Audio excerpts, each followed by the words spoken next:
The floor manager's hand was already in the air, ready to give the signal that would cut Etta James off in the middle of a song broadcast live to 40,000 homes.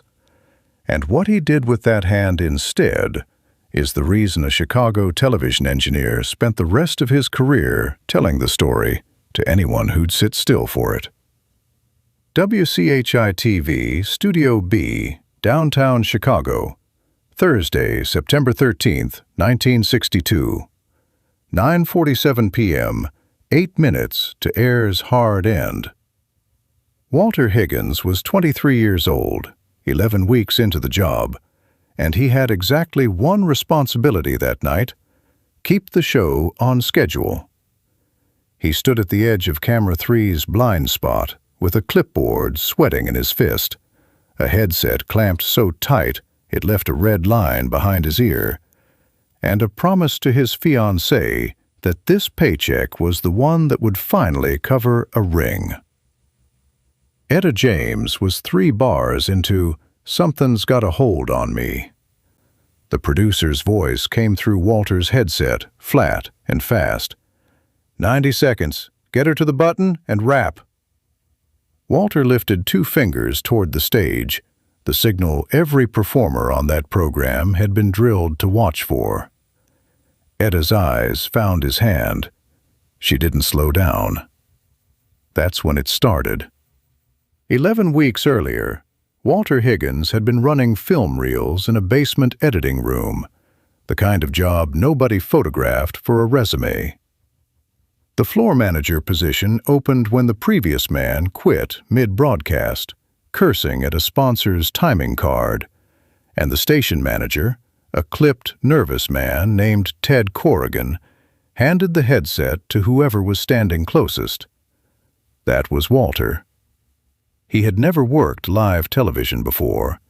He had never stood 8 feet from a singer whose voice could fill a room without a microphone, watching a control booth full of men decide second by second how much of her they were willing to let the country see.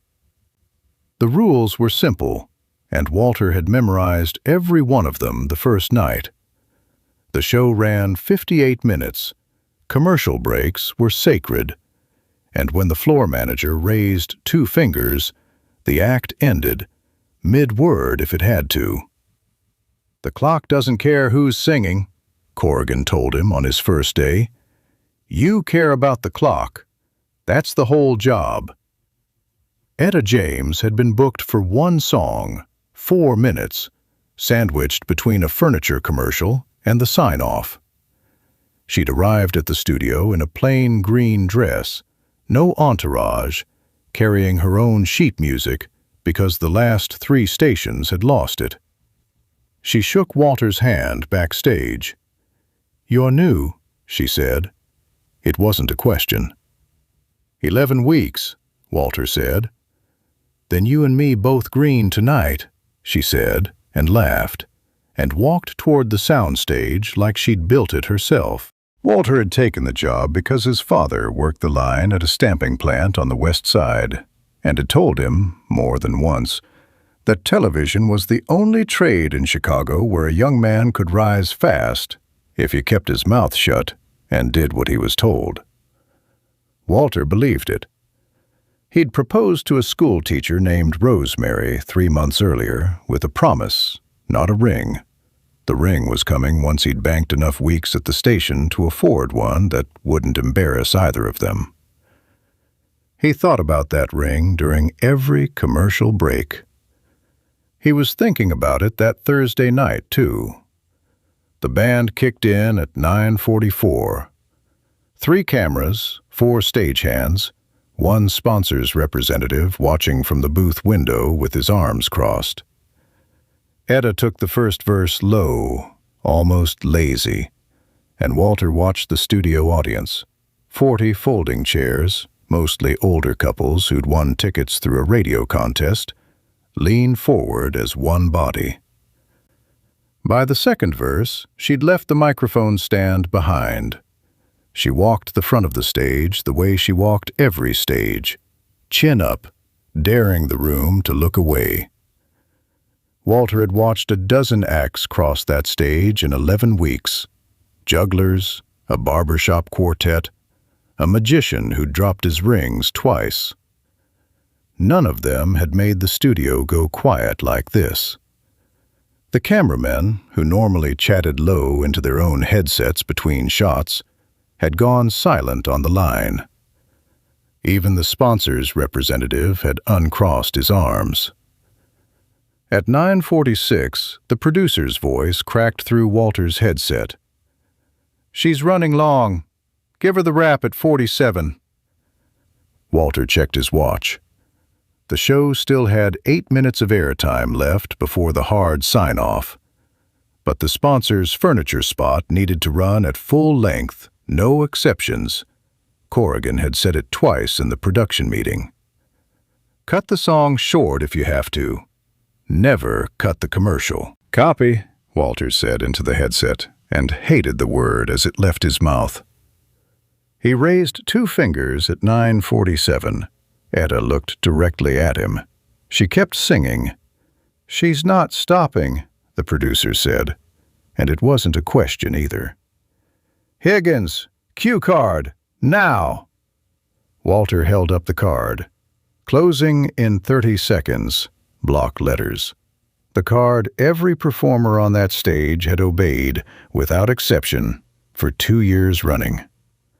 He walked it to the edge of the light, close enough that Etta would have to look straight past his shoulder to avoid it. She looked straight past his shoulder. Her voice climbed instead of dropped. She hit the bridge of the song like she was daring the studio clock to argue with her. And for 11 seconds, Walter stood there holding a piece of cardboard nobody was reading. "Higgins, cut to black if she doesn't rap in 15. The producer's voice had lost its flatness now. "That's an order from Corrigan." Walter had never disobeyed a direct order in 11 weeks. He had never wanted to. The job worked because everyone did their piece and trusted the next man to do his. The cameraman trusted the director.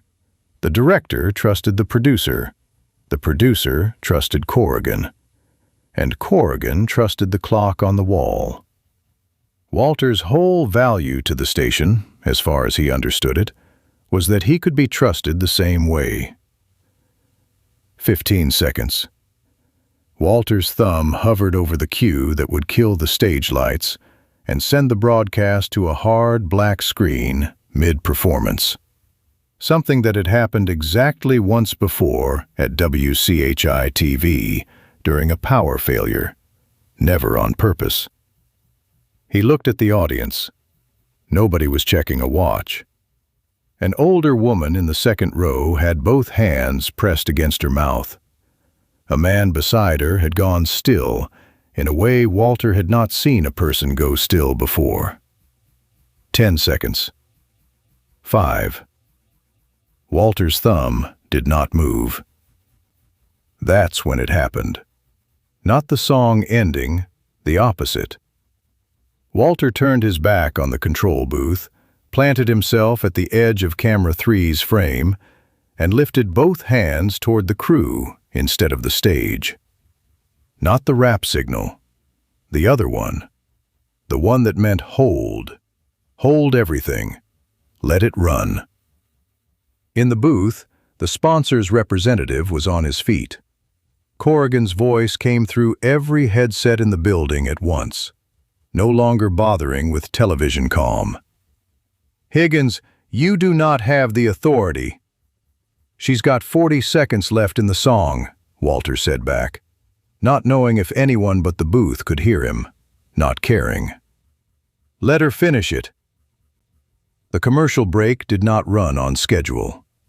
The furniture spot, paid for and promised, sat unaired in its queue, while Etta James held the final note of "Something's Got a Hold on Me" for 4 full seconds past where the arrangement called for her to stop, because she felt the room wanting more, and she gave it to them. When she finally let the note go, the folding chair audience was on its feet. 40 people who'd won a radio contest, making more noise than the studio's small speakers were built to carry. Etta bowed once, found Walter's eyes across the stage, and mouthed two words no camera caught. "Thank you." The show ran 90 seconds over. The furniture commercial aired, shortened by half, apologized for the next morning in a memo nobody signed. Corrigan was waiting by the stage door when the broadcast ended, and Walter assumed, correctly, that he no longer had a job. "You had one thing to protect," Corrigan said. "The clock." "I know," Walter said. He was already reaching to unclip the headset when Etta James walked past both of them, still in the green dress, sweat at her hairline, and stopped. She looked at Corrigan first. "This one saved your show," she said. "Man wanted to cut me to black in front of 40,000 houses. You'd have gotten letters for a year." Corrigan said nothing. Etta turned to Walter. "What's your name again?" "Walter Higgins." "Walter Higgins," she repeated, like she was filing it somewhere she wouldn't lose it. "You know how many floor men in this business would have cut me off the second that light told them to?" "All of them," Walter said. "I almost did too." "Almost isn't what you did." She held out her hand, and when he shook it, she didn't let go right away.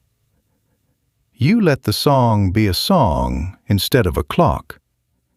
Don't let anybody talk you out of knowing the difference." She walked out through the stage door into the Chicago night before Walter could think of anything to say back. He kept the job. Corrigan never explained why, and Walter never asked. Years passed the way they do in a career built on deadlines. Walter Higgins stayed at WCHI-TV for 6 more years, then moved to a bigger station in Detroit, then a network affiliate, climbing from floor manager to segment producer to, eventually, director of live broadcast operations, a job that existed, in part, because of the 11 seconds in 1962 when he'd learned that a clock and a truth were not always the same thing. In a 2004 interview with a local broadcasting trade newsletter marking his retirement after 41 years in television, Walter was asked about the moment he was proudest of in his career. He didn't mention an awards broadcast or a presidential address he'd once helped produce. He talked about a Thursday night in September 1962, a green dress, and a cue card nobody read. "I still have the card," he told the interviewer. "Closing in 30 seconds. I kept it in a drawer for 40 years. Every job after that one, when somebody told me the clock mattered more than what was happening in front of the camera, I'd think about that card, and I'd know they were wrong." Younger engineers who came up under Walter in Detroit knew the story before they ever met him. It traveled through the industry the way good shop stories do, retold at Christmas parties and in editing bays during slow overnight shifts, gaining small details each time and losing none of the ones that mattered. Ask any of them today what the Higgins rule meant on a live broadcast, and they'll tell you, protect the moment first, apologize for the clock later. He mailed the interview clipping, along with a short note, to an address in Los Angeles he'd tracked down through a mutual acquaintance in the music business. Etta James wrote back 6 weeks later, a single handwritten line on hotel stationery. "Told you, almost isn't what you did." Walter Higgins died in 2019, 80 years old, in a small house outside Detroit. Among the belongings his daughter found while clearing out his study was a manila folder marked, in his own handwriting, September 13th, 62. Inside it, a faded cue card, corners soft from 4 decades of handling, the words, "Closing in 30 seconds, still legible in grease pencil. Beneath it, folded twice, the hotel stationery note signed simply E.J. His daughter didn't know the story behind either object until she called a retired WCHI-TV engineer, one of the few still living who remembered that broadcast, and he told her the whole thing over the phone. The rap signal, the cue card, the 15 seconds, the thumb that never moved. No footage of the broadcast survives. The station wiped and reused its videotape reels within the year, standard practice for local television in 1962, and the performance exists now only in the memories of a shrinking handful of people who stood in that studio audience or worked that control booth. But the cue card and the note still sit in a frame in Walter's daughter's hallway, and she tells the story to her own children the same way her father told it to her. Not as a lesson about music, but as a lesson about the 11 seconds when a 23-year-old with everything to lose decided that some things are more important than the schedule they're supposed to fit inside. 40,000 households in 1962 watched a broadcast run 90 seconds long and never knew why. One floor manager knew, and for the rest of his life, he never once called it a mistake. Have you ever watched someone risk everything to protect a single moment? The way Walter held that signal past the point where it was safe to? Tell us about it in the comments, and if these forgotten stories move you, take a second to subscribe and like so we can keep finding them.